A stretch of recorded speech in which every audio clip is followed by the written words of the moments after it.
recognized. Thank you very much, Mr. Chairman. Welcome, Administrator. Thank you for your leadership in the department. Fuel costs are on everybody's mind.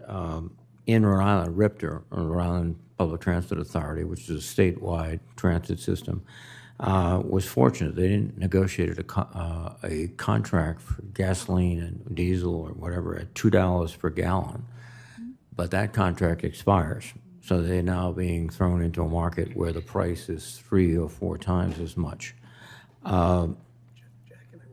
The situation is such that your agency does not allow moving money from capital into gas subsidies, if you will, for want of a better term. The House has introduced in their appropriations bill language that would provide that flexibility to agree. Would FTA be sympathetic to allowing, at least for a short period of time, the ability to move money from some of these funds, like the capital fund, into gasoline? Senator Reid, with the emergency relief funds, one of the things that was made available to all transit agencies, and in particular those who had to use their formula dollars specifically for capital and capital maintenance, but not for operations, was the ability to have access to operating dollars.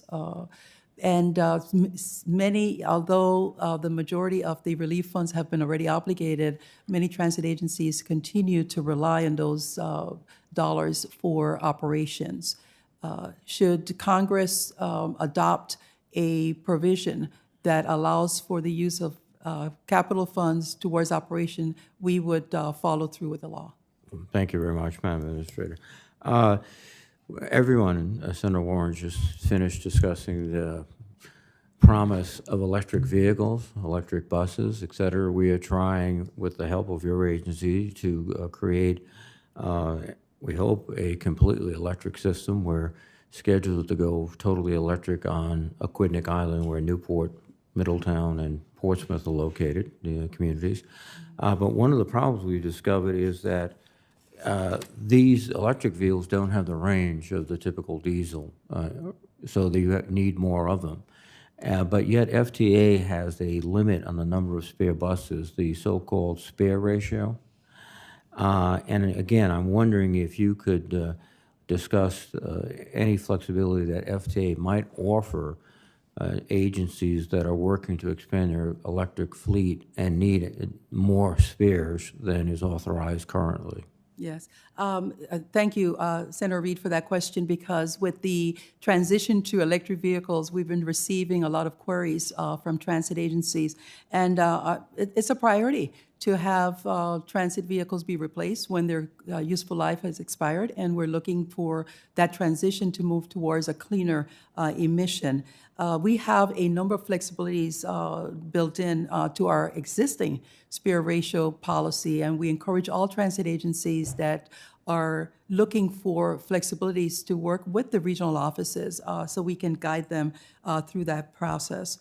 In fact, this past December, I issued a Dear Colleague letter detailing those very specific flexibilities, in particularly as they relate to a transition to zero emission. Moreover, a specific example is agencies that are introducing zero-emission vehicles into their fleet are able to keep their existing vehicles that are past useful life, and those will not count towards their spare ratio.